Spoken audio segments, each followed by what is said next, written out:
from the Signature Bank Studios. This is Chicago's Morning Answer with Dan Proft and Amy Jacobson on AM 560. The Answer.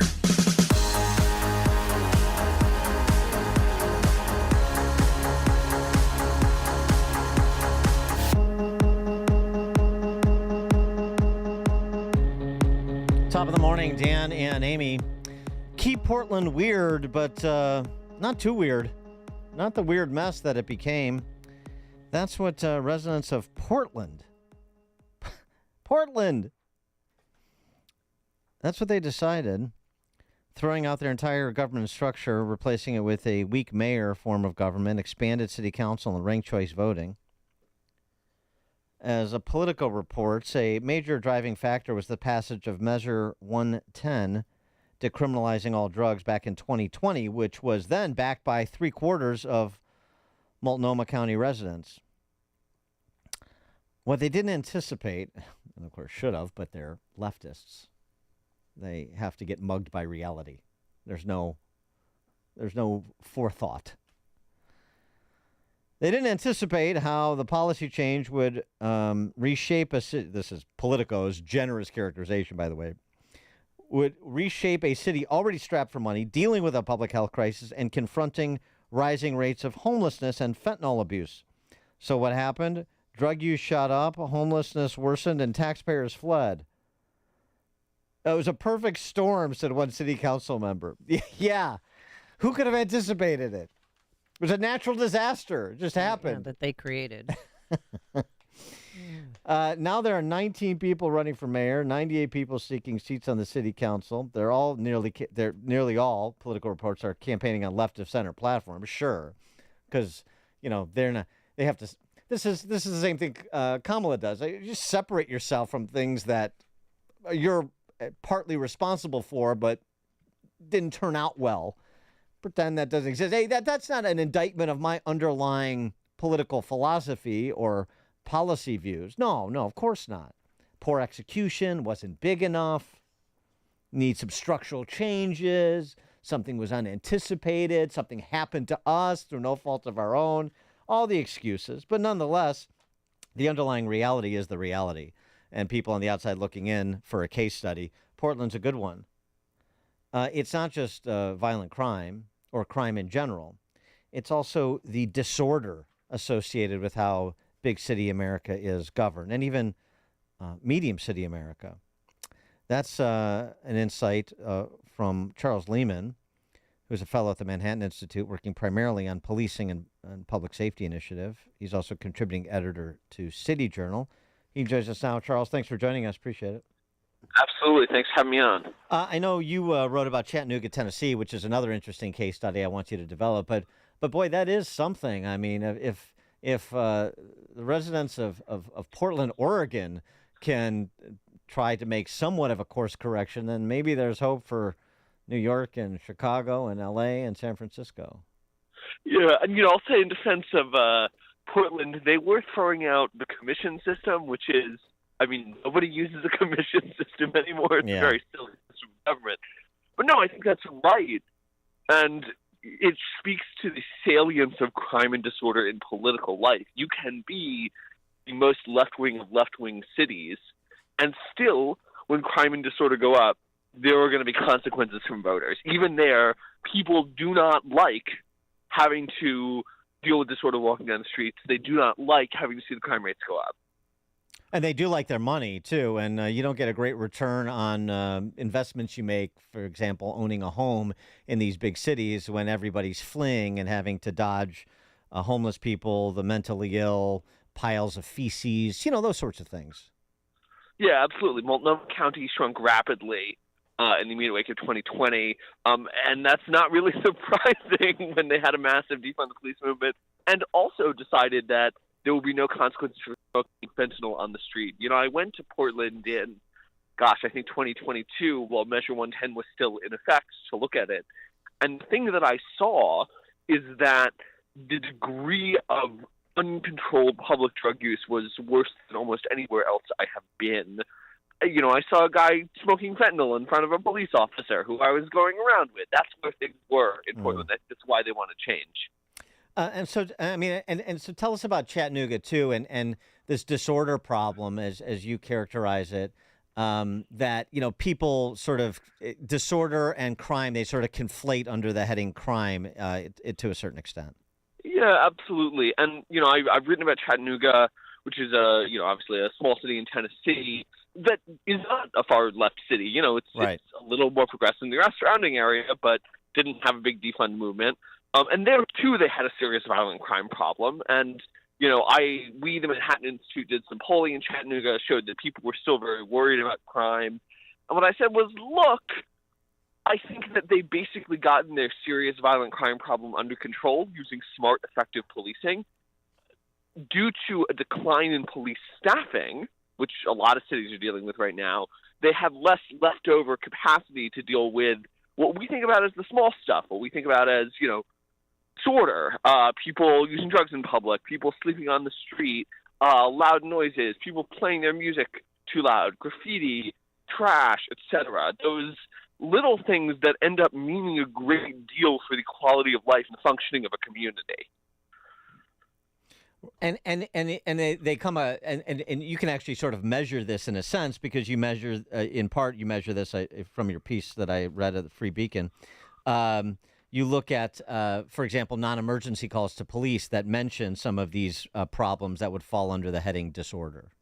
Yes. So I looked at 311 calls, and those show notable increases in calls mentioning phrases like trash, refuse, etc. Same thing, calls related to homelessness grew significantly in Chattanooga. Although, as I allude to in that piece, it's not just Chattanooga. I found the same thing in trends in Washington, D.C., and I'm in the process of trying to get data from more places. And I think, although it's not everywhere, there are serious problems with petty crime, disorder, trash, etc. in a number of different municipalities across the country. I love Chattanooga, but last time I went there, I saw so many homeless people. I was shocked, and they're all in that town square there. Did you see the same thing? Yes, no, absolutely. And I think... What are they going to do about that before that town gets trashed? I think the city is starting to recognize that that's a problem.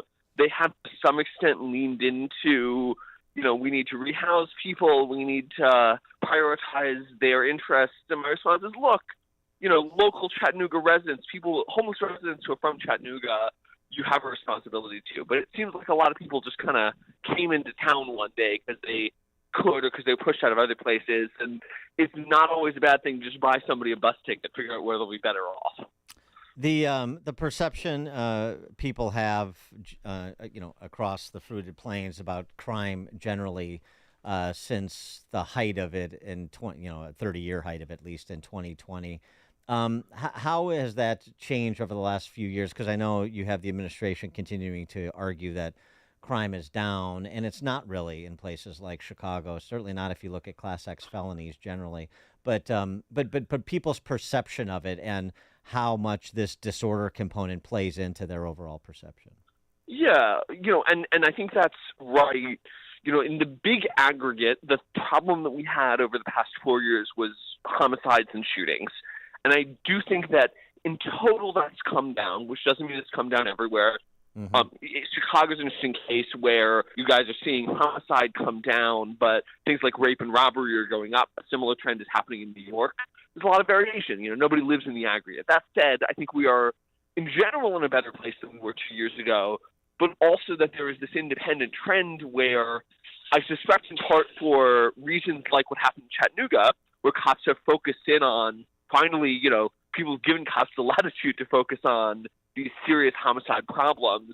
With fewer cops on the beat, this other stuff is falling by the wayside. There's just much less prioritization of petty disorder. And disorder is the kind of crime that you and I see every day, right? Look, realistically, you're probably not going to be killed in a homicide. I'm not going to be murdered.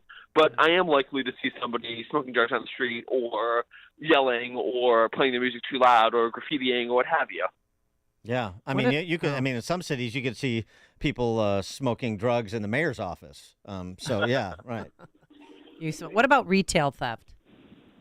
Yeah, I think that there is a real problem, and it shows up in the data. We, the Manhattan Institute, have done some interesting work on the challenges of measuring shoplifting, but I think that in general, there's good reason to believe that it's up substantially in a number of different places. I just looked at data that shows retail theft is up in Portland, but also in Detroit, where people are not even talking about the retail theft issue. I think that's another example of, you are much more likely to see somebody smash and grab some stuff from the store than you are to see somebody shot at. That affects you much more, even though we think about it as less of a significant offense. Well, the other thing too is that, just in terms of perception, a perception that is commonsensical and belies an underlying reality, the perception of sort of general lawlessness. And it can take many forms, but when you have high-profile incidents, like we were talking a bit earlier in the program about former New York Governor David Patterson and his stepson being beaten by a group of teenagers while out walking their dog, the problems that New York City has had, high-profile, terrible cases, murders in the subway system. I mean, those sorts of things people internalize, and it gives them an indication of sort of generally what the culture is in the moment. Right. Well, and, I think to go back to the point about disorder, there's this response that you get that, disorder isn't a big deal and it's just part of urban life and why are you worried about it anyway? My response is what offends us about disorderly behavior is that disorder is the definition I like to use is disorder is the domination of public spaces for private purposes. It's taking what is supposed to be shared by everybody and using it just for your own purposes, for playing your music, for doing your art, for whatever. And that offends our sense of, municipal civic fairness, that this is supposed to be ours, this is supposed to be everybody's. And, to get back to the point about culture, I think when we see this kind of behavior, we feel that the city is no longer ours. And I think it's right to be upset about that. Yeah, well, it's funny because you could use the equity argument right back against all of these equity vanguard types because who loses when the public spaces become what you're describing? It's not people with the means to pull up and go somewhere else for half the year or whatever. It's people that are law-abiding, but otherwise, because of family or job or what have you, they are, stuck in a place like Chicago. They don't have those options. So the people that are on the lower rungs of the economic ladder are disproportionately negatively impacted. Absolutely. The same argument was advanced when we talked about defunding the police. The rich will always be able to afford to set themselves apart in safe enclaves. The idea of city life, in many senses, is that we as a society benefit when there are shared spaces, when there are places where people can meet and collaborate and innovate, and that are for everybody. But if they're going to be for everybody, then everybody has to follow the same rules. And when they don't, then people will stop wanting to be in those spaces. And what is Chattanooga doing about the disorder problem that they have? How are they trying to address it? I think that they are trying to step up their levels of police officers. They're trying to hire more cops. They're still sort of figuring out, my goal with this report was to basically say to them, hey, this is your problem. This is why your citizens are upset. Yeah. And I think they'll be receptive, but, that's on them. Yeah, hiring more cops. That's interesting. Chicago's doing the opposite. I wonder how that's going to go for Chicago. Charles Lehman, fellow at the Manhattan Institute, working primarily on the Policing and Public Safety Initiative, also a contributing editor at City Journal. Charles, thanks as always for joining us. Appreciate it. Thanks for having me. Thank you. And he joined us on our turnkey.pro answer line. Or you see it on TV, share it on Facebook, or read about it in the paper. Hear it here first. This is Chicago's Morning Answer on AM 560. The Answer. I'm worried about Mom. She's having a tough time moving around the house. Oh, I know. She still thinks she can do everything on her own. Exactly, but I've been over there every day this week